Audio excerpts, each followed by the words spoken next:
नमस्कार मित्रों, मैं आपका अपना कुमावत सर कृष्णा एकेडमी के YouTube चैनल पर आप सबका हार्दिक अभिनंदन करता हूं, स्वागत करता हूं। मित्रों, साथियों, पिछली क्लास में हमने शब्द विचार आरंभ किया और हमने अब तक ये पढ़ा कि शब्द मुख्यतः दो प्रकार के होते हैं, सार्थक और निरर्थक। जिन शब्दों के अपने कोई न कोई अर्थ होते हैं उन्हें सार्थक कहते हैं। जो शब्दों की तरह प्रतीत होते हैं लेकिन उनका कोई अपना स्वतंत्र अर्थ नहीं होता, उन्हें निरर्थक शब्द कहा जाता है। भाषा में निरर्थक शब्दों की कोई उपयोगिता नहीं है। किंतु ये तो हमने चर्चा की थी कि शब्द दो प्रकार के होते हैं, किंतु हिंदी व्याकरण में सबसे बड़ा भाग जो होता है वो शब्दों का ही होता है। इन शब्दों का पूरी तरह से गहन विवेचन और विश्लेषण करने के लिए इन्हें चार अलग अलग आधारों पर विभाजित किया जाता है। और हमने पढ़ा पिछली क्लास में अर्थ के आधार पर वही दो उभेद, सार्थक और निरर्थक। सार्थक को फिर हमने 5 भागों बांटा, एकार्थी, अनेकार्थी, विलोम, युग्म और पर्यायवाची। फिर हमने पढ़ा उत्पत्ति, जन्म, स्रोत या उद्गम के आधार पर शब्दों के 4 उभेद किए जाते हैं, तत्सम, तद्भव, देशज और विदेशी। यदि विकल्प में 4 ना हो तो हमें 5 करना होता है। 5वां हमने संकर अथवा मिश्रित की चर्चा की थी। फिर आता है व्युत्पत्ति, रचना अथवा बनावट। एक शब्द और जोड़ लेना आप उसमें, हमने 2 शब्द लिखे थे, व्युत्पत्ति या रचना, उसको हम बनावट भी कह सकते हैं। के आधार पर शब्द 3 प्रकार के होते हैं, रूढ़, योगरूढ़ और यौगिक। और फिर यौगिक के पुनश्च 4 उपभेद होते हैं, संधि, समास, उपसर्ग और प्रत्यय। चौथा वर्गीकरण हमने बनाया था, चार्ट बनाया था, उसमें वाक्य प्रयोग या विकारक तत्वों अथवा व्याकरणिक कोटियों के आधार पर हमने पढ़ा लिंग, वचन, कारक, काल, वाच्य को व्याकरणिक कोटियां कहा जाता है। इनके आधार पर शब्दों के 2 वर्गीकरण किए जाते हैं, विकारी और अविकारी। विकारी 4 प्रकार के होते हैं, संज्ञा, सर्वनाम, विशेषण और क्रिया। अविकारी भी 4 प्रकार के होते हैं, क्रिया विशेषण, समुच्चय बोधक, संबंध बोधक, विस्मयादि बोधक। यदि विकल्प में 4 ना हो तो यहाँ पर भी एक 5वां रूप करना होता है, निपात, लेकिन प्राथमिकता 4 को देनी चाहिए। यहाँ तक हमने पिछली क्लास में विवेचन किया था। आज हम इसका सबसे पहला पार्ट लेंगे। ये जो हमने शब्द विचार का जो चार्ट बनाया था उसमें सबसे पहली चीज आज लेंगे हम मित्रों, विकारी शब्द। क्या होते हैं विकारी, इनकी परिभाषा क्या होगी, कौन कौन से इसमें शामिल होंगे, उस पर कैसे विवेचन किया जाता और किस प्रकार से प्रश्न पूछे जाते हैं। क्या है विकारी, तो देखिएगा, नाम से पता है।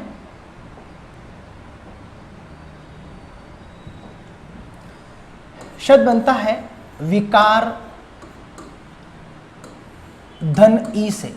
ये धन इसलिए कह रहे हैं कि प्लस को हिंदी में धन बोलते हैं। कई बार पहली बार जब बोलते हैं विकार धन ई तो कई बार आप लोग भ्रमित हो जाते हैं, जो लोग नहीं सुने होते हैं। प्लस को हिंदी में धन कहते हैं। विकार का शाब्दिक अर्थ है बदलाव अथवा परिवर्तन, बदलाव या परिवर्तन। ये शाब्दिक अर्थ है मित्रों किसका, विकार का। ई एक प्रत्यय है, सामान्यतः ई, अक, इस प्रकार के प्रत्यय हिंदी में जुड़ने के बाद वाला, वाली, वाले जिस प्रकार के अर्थों को व्यक्त करते हैं जुड़ने के बाद।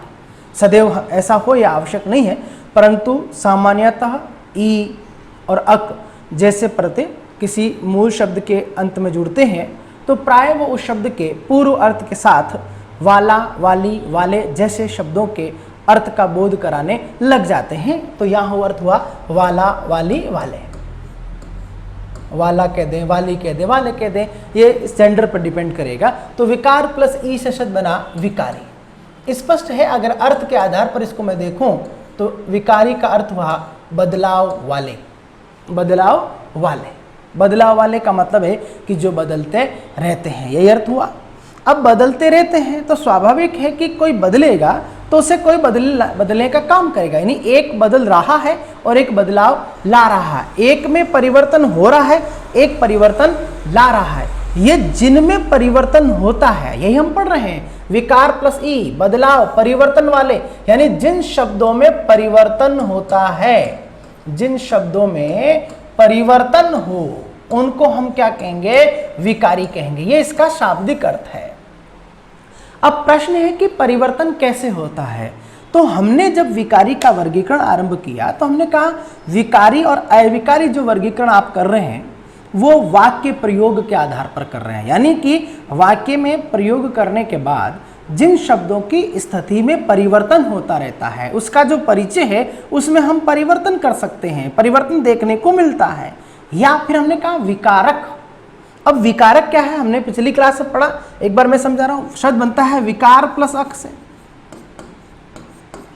विकार प्लस अक से। तो विकारक का मतलब है परिवर्तन लाने वाला, और यहां कह रहे हैं कि परिवर्तन वाला, यहां परिवर्तन लाने वाला, और यहां कह रहे हैं परिवर्तन वाला, यानी एक परिवर्तन लाने वाला है और एक में परिवर्तन हो रहा है। जिन शब्दों में परिवर्तन होगा उनको विकारी कहेंगे, और जो इनमें परिवर्तन लाएगा उसको हम क्या कहेंगे, विकारक कहेंगे। और यही हम पढ़ रहे हैं कि विकारक तत्वों के आधार पर, यानी कि लिंग वचन के आधार पर जिनमें परिवर्तन होता हो, या वाक्य में प्रयोग करने के बाद जो परिवर्तन होते हैं उन्हें विकारी शब्दों के नाम से जाना जाता है।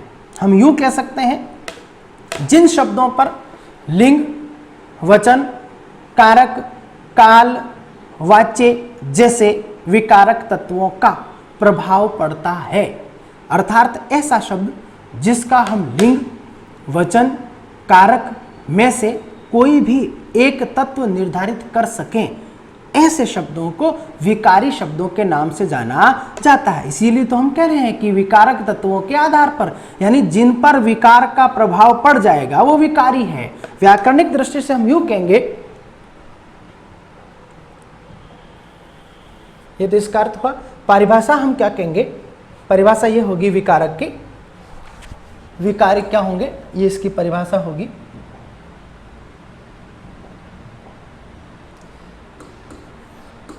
विकारी की परिभाषा होगी जिन शब्दों पर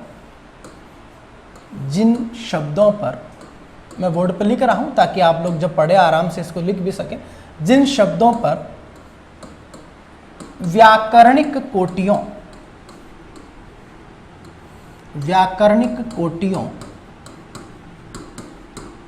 या विकारक तत्वों। अब हमें पता है कि व्याकरणिक कोटि या विकारक तत्व क्या होता है। विकारक तत्वों, ये तत्व शब्द का ध्यान में रखना, शब्द शुद्धि में आता है। यहाँ पर दो आदेतें लिखने हैं, दो व्यंजन आएंगे कंटिन्यूते। विकारक तत्वों, मैं एक बार फिर से रिपीट कर देता हूँ। विकारक तत्व कौन से होते हैं, लिंग, वचन, हमने 8 लिखे थे कल, लिंग, वचन, कारक, काल आदि, ये विकारक है। विकारक तत्वों का प्रभाव पड़ता हो, अर्थात वाक्य में इनके द्वारा, इनके किनके, विकारक तत्वों के, इनके द्वारा शब्दों के रूप में परिवर्तन होता हो, परिवर्तन या हम बदलाव कह सकते हैं, परिवर्तन होता हो, उन्हें विकारी शब्द कहा जाता है। उन्हें विकारी शब्द कहा जाता है,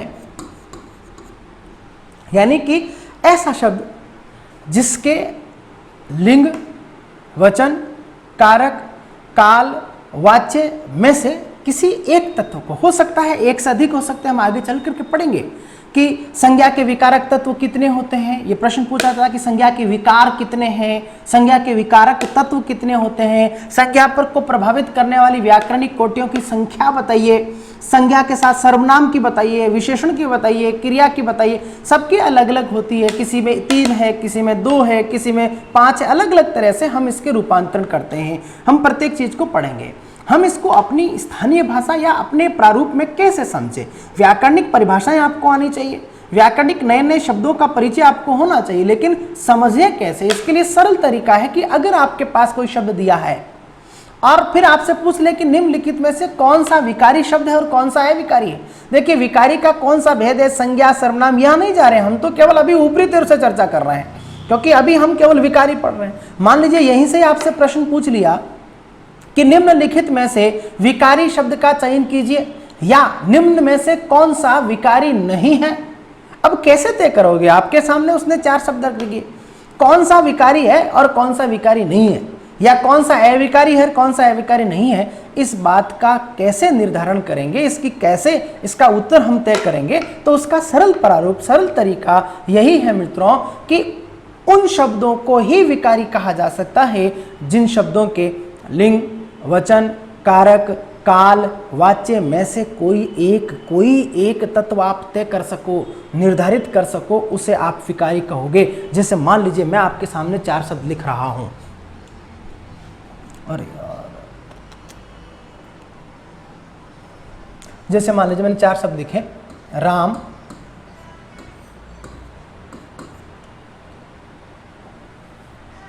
नंबर 2 लिखा हमने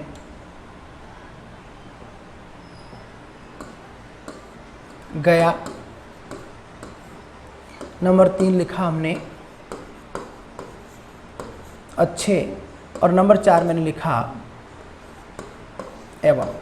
और अब आपसे पूछा जाए कि निम्नलिखित में से कौन सा विकारी नहीं है, विकारी नहीं है, ये आपसे प्रश्न किया, विकारी नहीं है।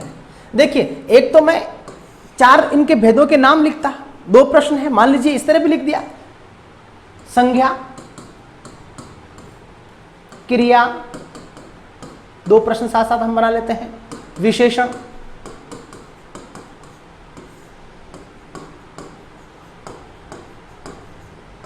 समुच्चय बोधक, ये भेदों के नाम हो गए। ये प्रश्न वो का वही है, यहां पर आपको भेदों के नाम दिए। मान लीजिए इसी को मैं प्रश्न बना लूं कि निम्नलिखित में से कौन सा एक विकारी नहीं है, तो यहां भेद दिया, संज्ञा विकारी का भेद है, अभी हम पढ़ेंगे, आगे पढ़ेंगे। क्रिया विकारी का भेद है, विशेषण विकारी का भेद है, लेकिन समुच्चय बोधक विकारी का भेद नहीं है। यानी कि ये आपका आंसर हो गया। कौन सा विकारी नहीं है, तो आप कहेंगे समुच्चय बोधक विकारी नहीं है, ये भेद था। लेकिन परीक्षक कभी कभी क्या करता है मित्रों, भेद ना दे करके आपको शब्द दे रहा है। उसने आपको 4 शब्द दिए कि निम्न में से कौन सा विकारी नहीं है। कैसे पता करेंगे? तो इस तरह के प्रश्नों को और जल्दी पता लगाने का तरीका, हालांकि आपको अगर आप जब संज्ञा पढ़ लोगे, सर्वनाम पढ़ लोगे, विशेषण पढ़ लोगे, समुच्चय बोधक यानी कि विकारी और अविकारी सारे पढ़ लोगे, तो आपको पता चल जाएगा कि राम एक संज्ञा है, और संज्ञा के लिंग वचन निर्धारित कर सकते हैं। गया एक क्रिया है, क्रिया विकारी में आता है साहब। अच्छा एक विशेषण है, विशेषण विकारी में आता है। एवं चारों भेदों में नहीं आता, इसका मतलब विकारी का भेद नहीं है। लेकिन इससे और सरल तरीका है कि राम एक संज्ञा, आप कह सकते हैं कि पुल्लिंग है, एक वचन है। गया एक क्रिया है, पुल्लिंग है, एक वचन है। अगर चाहे तो आप इसका काल भी बता सकते हैं कि भूतकाल है, भूतकाल में सामान्य भूतकाल का उदाहरण है। अच्छे आप कहोगे कि एक विशेषण है, विशेषण है, पुल्लिंग है, बहुवचन है, आप निर्धारित कर सकते हैं। लेकिन एवं शब्द का लिंग, वचन, कारक, काल में से कोई भी चीज आप निर्धारित नहीं कर सकते। अतः यह विकारी नहीं है, यह अविकारी है। इस तरह के प्रश्नों को हल करने का ये तरीका रहेगा। हम यही पढ़ रहे थे कि विकारी क्या है, ऐसे शब्द जिनके लिंग, वचन, कारक, काल निर्धारित नहीं कर सकते, अर्थात इनका प्रभाव नहीं पड़ता है वाक्य में, इनके द्वारा अपना रूप निर्धारित नहीं कर रहे हैं, वो अविकारी हैं। और जो इनके द्वारा प्रभावित हो जाएगा, जो इनके द्वारा अर्थात लिंग वचन के द्वारा अपना रूप प्रभावित कर लेंगे, वाक्य में अपना रूप बदलते रहेंगे, ऐसे शब्दों को विकारी कहा जाता है। हिंदी में विकारी शब्दों के भेदों की संख्या मित्रों 4 है। अगला आता है विकारी के भेद, विकारी शब्दों के भेद, शब्दों के भेद। हालांकि हमने पिछली क्लास में चार्ट पे लिखा, हम इसको दोबारा पढ़ रहे हैं। कितने होते हैं? 4 होते हैं। नंबर 1 संज्ञा, नंबर 2 सर्वनाम, नंबर 3 विशेषण, और नंबर 4 क्रिया। ये चारों विकारी के भेद हैं। आपसे पूछ लेंगे कि विकारी शब्दों के भेदों की संख्या बताइए, तो हमने कल भी चर्चा की थी, 4 होते हैं, संज्ञा, सर्वनाम, विशेषण और क्रिया। आज हम सबसे पहला विकारी पढ़ेंगे मित्रों, संज्ञा, जिसको अंग्रेजी में आप नाउन कहते हैं। क्या कहते हैं मित्रों? नाउन। क्या है संज्ञा?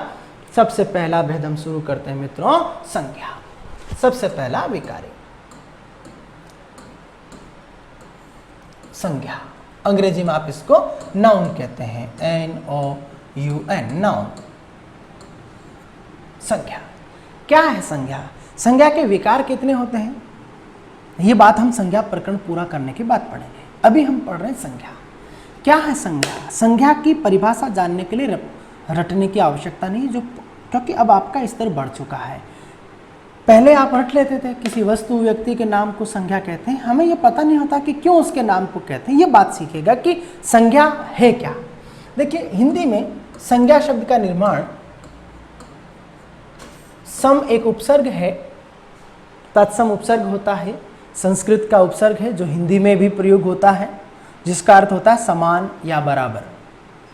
ये संस्कृत का हिंदी में प्रयोग होता है, इसलिए इसको हिंदी में तत्सम उपसर्ग कहते हैं। क्योंकि हम आगे चल करके पढ़ेंगे कि उपसर्ग भी 3 प्रकार के होते हैं, स्रोत के आधार पर होते हैं, तत्सम, तद्भव और विदेशी। तत्सम, तद्भव और विदेशी। तत्सम वो होते हैं जो संस्कृत के होते हैं उपसर्ग। सम एक उपसर्ग है जिसका शाब्दिक अर्थ है समान या बराबर, समान या बराबर। ज्ञा दूसरा शब्द है, ज्ञा से ज्ञानी से बनता ज्ञा। ज्ञा का हिंदी में अर्थ होता है ज्ञान या बोध, ज्ञान या बोध कराना। सम का मतलब है समान और ज्ञा का मतलब है ज्ञान या बोध कराना। अगर मैं संज्ञा के शब्द को एक साथ रखूं, दोनों के अर्थ को निकाल करके, तो अर्थ बना समान या बराबर ज्ञान कराना, बराबर ज्ञान कराना। अब प्रश्न है कि बराबर ज्ञान किसका कराना? देखिए, हमने कहा संज्ञा शब्द का निर्माण सम और ज्ञा से होता है। सम का शाब्दिक अर्थ है समान या बराबर, ज्ञा का अर्थ है ज्ञान कराना। संग प्लस ज्ञा से शब्द बना संज्ञा। अब मैं इस शब्द के जो अर्थ है, उस अर्थों को यदि एक साथ करूं, तो उसका अर्थ ये बन रहा है कि बराबर ज्ञान कराना।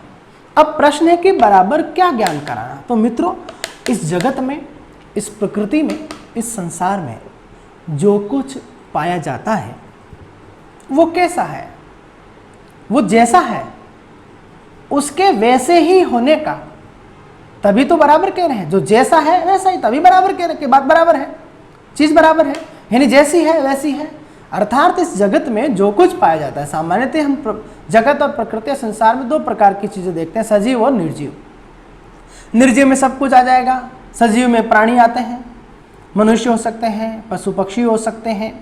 सजीव जहाँ होता है वहाँ उसकी भावना, संवेदनाएं होती है। यानी कि इस जगत में जो कुछ पाया जाता है, जैसे कि कोई भी सजीव वस्तु है, सजीव प्राणी है, या कोई निर्जीव वस्तु है, और अगर सजीव है तो उसकी जो संवेदनाएं हैं, उसके जो भाव है, इन सब का बोध कराने के लिए जिन शब्दों का प्रयोग किया जाता है, उन शब्दों को ही संज्ञा के नाम से जाना जाता है। तो हम यूँ कह सकते हैं कि जिन शब्दों से, अथवा जिन विकारी शब्दों से किसी वस्तु, व्यक्ति, स्थान, प्राणी, भाव आदि का वैसे ही होने का बोध हो जैसा कि वह है, के लिए जिन शब्दों का प्रयोग करते हैं, उन्हें विकारी शब्दों के नाम से जाना जाता है।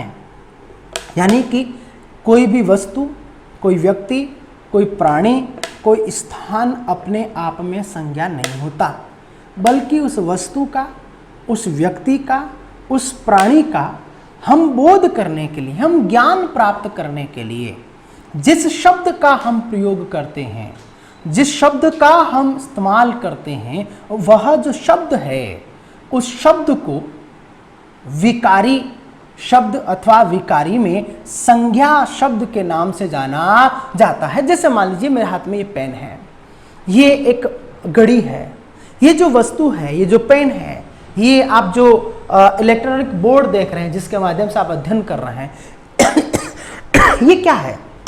ये मेरे हाथ में पेन है, ये संज्ञा नहीं है। हम चाह रहे हैं कि ये जो मेरे हाथ में है ये जैसी है वैसा ही हमको बोध हो जाए, इसके लिए हम एक शब्द का चयन करते हैं। मान लीजिए मैंने कहा कि भैया घड़ी, तो घड़ी कहने से इस वस्तु का बोध नहीं हुआ। हम ऐसा शब्द प्रयोग कर रहे हैं कि वो शब्द इसका बोध करा दे, नहीं वो शब्द कह दो चाहे ये कह दो, वो शब्द कहने से सीधा हमारे इसका बोध हो रहा है। इसका मतलब जैसे पेन कह रहा हूं, मार्कर कह रहा हूं, पेन मार्कर कहने से आपको इस वस्तु का बोध हो रहा है। स्पष्ट है कि ये पेन, ये मार्कर जो शब्द है ये इस वस्तु के वैसे ही होने का बोध करा रहा है जैसे कि यह है। अगर मैं पेंसिल कहूं तो शायद आपको इसका बोध नहीं हो, पेन है ये मार्कर की तरह यूज कर रहा है, मार्कर कहने से आपको इसका बोध हो रहा है, इलेक्ट्रॉनिक पेन कहने से आपको इसका बोध हो रहा है। तो किसी भी वस्तु के लिए, किसी व्यक्ति के लिए, किसी प्राणी के लिए वैसा ही शब्द का हम प्रयोग करें जिससे कि उसके वैसे ही होने का बोध हो जाए। समयन समान, ज्ञान ज्ञान, तो उन विकारी शब्दों को संज्ञा कहा जाता है। क्योंकि विकारी तो चार है, हम अभी संज्ञा वाला विकारी पढ़ रहे हैं, तो हम पारिभाषिक तौर पर यूं कहेंगे, स्मार्ट परिभाषा हम यूं कहेंगे कि जिन विकारी शब्दों से किसी व्यक्ति, वस्तु, प्राणी, स्थान, भाव, पदार्थ आदि के वैसे ही होने का बोध हमें हो जाए जैसा कि वह है, उन विकारी शब्दों को संज्ञा के नाम से जाना जाता है। एक हमारी ये परिभाषा है, एक हमारी पुरानी परंपरागत परिभाषा चल रही है कि किसी भी वस्तु, व्यक्ति, स्थान के नाम को संज्ञा कहते हैं। हम लोग रटे हुए रहते हैं, किसी वस्तु, व्यक्ति, स्थान के नाम को संज्ञा कहते हैं। स्वाभाविक है, बात वही है, लेकिन हम इसको थोड़ा स्मार्ट तरीके से, थोड़ा बेहतर तरीके से हम इसको समझना चाहते हैं वर्तमान परिप्रेक्ष्य में कि इसको संज्ञा क्यों कहते हैं। स्वाभाविक है, वहां पर भी जो हमारी पुरानी परिभाषा है जिसका सरलीकरण है कि किसी वस्तु, व्यक्ति के नाम को, तो स्वाभाविक है कि कोई वस्तु, उसका आपने एक नाम रखा, वो नाम इसलिए रखते हो आपकी उस नाम को लेने से उस वस्तु की आइडेंटिफाई हो जाए। मान लीजिए दो बच्चे हैं, ट्विंस हैं, एक साथ उनका जन्म हुआ, शक्ल, सूरत, रंग, रूप, हर तरह से वो एक जैसे दिखाई देते हैं, लेकिन आप चाहते हैं कि उन दोनों का अलग अलग आइडेंटिफाई हो। उसके लिए आप क्या करते हैं? एक का नाम राम रख दिया, एक का नाम श्याम कर दिया। अब राम कहने से वो जो राम है उसका बोध हो रहा है, श्याम कहने से वो जो श्याम नाम का लड़का है उसके होने का बोध होता है। तो उन शब्दों को विकारी और विकारी में संज्ञा के नाम से जाना जाता है। ध्यान रहे, स्मरण रहे, कोई भी वस्तु, कोई व्यक्ति, कोई स्थान खुद संज्ञा नहीं होता। वो तो एक व्यक्ति है, वो तो एक वस्तु है, वो तो एक प्राणी है, वो संज्ञा नहीं है। उसका बोध करने के लिए आपने उसका एक नाम रख दिया, उस नाम को ही संज्ञा के नाम से जाना जाता है। परिभाषिक तौर पर हम यूं कहेंगे कि जिन विकारी शब्दों से संज्ञा की परिभाषा क्या होगी, तो मैं लिख रहा हूं,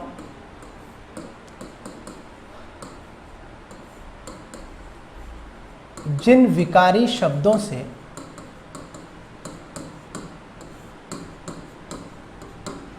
किसी वस्तु, प्राणी, स्थान, भाव आदि के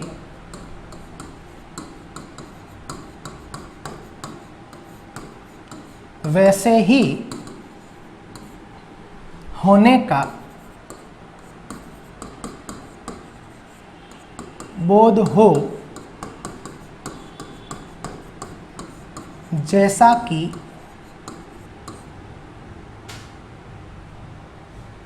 वह है, जैसा कि वह है का बोध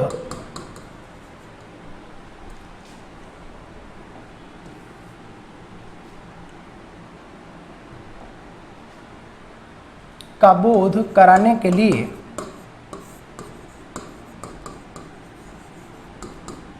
जिन बोध कराने के लिए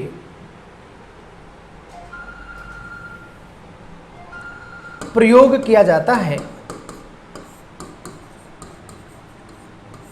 प्रयोग किया जाता है, उन्हें संज्ञा कहा जाता है, उन्हें संज्ञा कहा जाता है। सही मित्रों। और एक हमारी परंपरागत परिभाषा जिसको आपने अभी पढ़ा था कि किसी वस्तु, व्यक्ति, स्थान आदि के नाम को संज्ञा कहा जाता है। अब अगला प्रश्न आता है संज्ञा के प्रकार। संज्ञा की परिभाषा क्या सबको समझ में आई? अब आता है संज्ञा के प्रकार। यहां से इंपॉर्टेंट प्रश्न बनते हैं वर्तमान परिप्रेक्ष्य में। संज्ञा के प्रकार, देखिए परिभाषाएं जनरली आपको आता है, हमने पूरा प्रयास किया कि आप इसको नए तरीके से, मान लीजिए आप रीड सेकंड ग्रेड टीचर बनने जा रहे हैं तो आप अपनी कक्षा में कैसे जाके इसको बेहतर तरीके से एक्सप्लेन कर पाएंगे, इसको बच्चों को समझा पाएंगे। हमने पूरा प्रयास किया कि हमारे सामने भांति भांति के विद्यार्थी बैठे होते हैं, सभी समान बुद्धि लब्धि के नहीं होते, कई अलग अलग क्षेत्रों से आते हैं, वो अलग अलग तरीके से शायद समझ पाते हैं। एक शिक्षक का मनोवैज्ञानिक दृष्टिकोण से दायित्व तो ये होता है कि वो प्रत्येक वर्ग के विद्यार्थियों को समान रूप में सिखाने का प्रयास करें। इसलिए हमने इस परिभाषा को अलग अलग रूप में व्यक्त करने का प्रयास किया। अब जो प्रश्न आता है जो महत्वपूर्ण है संज्ञा के प्रकार को लेकर के। संज्ञा के प्रकार को लेकर के भांति भांति की पुस्तकों में आपको अलग अलग प्रकार के उत्तर दिखाई देते हैं। कहीं आपको 3 मिलेंगे, कहीं आपको 5 मिलेंगे, कहीं पहले 5 होंगे, कहीं 3 होंगे। हमें क्या करना है? तो मित्रों देखिए कि संज्ञाएं मूल रूप में 3 प्रकार की होती है, व्यक्तिवाचक, जातिवाचक और भाववाचक। हालांकि कई विद्वानों ने इसको 2 ही प्रकार की माना है, प्राणीवाचक और पदार्थवाचक, फिर उसके अलग अलग भेद कर दिए हैं। जनरली संज्ञाएं हिंदी के पेपर में आपको संज्ञाएं 3 प्रकार की करनी है। हालांकि इसके अलग अलग तरीके से प्रश्न बनते हैं। सामान्य प्रश्न की संज्ञा कितने प्रकार की होती है तो उत्तर 3 होता है, 3 नहीं होता है। ये प्रश्न को मैं देखिए उत्तर भी प्रश्न के आधार पर होते हैं। कभी कभी प्रश्न को आधार छोड़ करके विकल्पों के आधार पर उत्तर दिए जाते हैं। कभी प्रश्न को प्राथमिकता देनी होती है, कभी विकल्प को प्राथमिकता देनी होती है। अलग अलग मैं प्रश्न आपके सामने रिपीट कर रहा हूँ, फिर इसको समझाएंगे कि ऐसा क्यों करना है। पहला प्रश्न, संज्ञाएं कितने प्रकार की होती है? आंसर 3 करना है। अब इसी प्रश्न की मैं चर्चा कर रहा हूँ। मान लो विकल्प में 3 है ही नहीं तो 5 करना है। 3 और 5 दोनों हाथों में पहले 3 करना है। ये पहला प्रश्न था। दूसरा, अर्थ के आधार पर संज्ञाएं कितने प्रकार की है? तो सीधा आंसर 5 होगा। अगर मैं ये प्रश्न करूं कि उत्पत्ति के आधार पर संज्ञाएं कितने प्रकार की, आपको 3 प्रकार करना है, तो अलग अलग स्थिति में आपको अलग अलग प्रकार के उत्तर करने हैं। पहला हम कह रहे हैं कि संज्ञा के प्रकार। तो संज्ञाएं मूल रूप में 3 प्रकार की होती है, व्यक्तिवाचक, नंबर 2 जातिवाचक, नंबर 3 भाववाचक। यही 3 भेद होते हैं। अब प्रश्न है कि ये 3 भेद हैं तो फिर 5 कौन से करवा रहे हैं आप?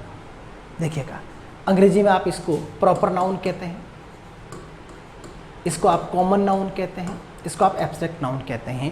व्यक्तिवाचक, जातिवाचक और भाववाचक। ये जो जातिवाचक संज्ञा है इसके 2 उपभेद होते हैं। एक तो होता है द्रव्यवाचक, मटेरियल नाउन, और एक होता है समूहवाचक, कलेक्टिव नाउन। अंग्रेजी में आप उसको कहते हैं। इसको आप यहाँ पर मटेरियल नाउन कहते हैं, इसको यहाँ पर आप कलेक्टिव नाउन कहते हैं।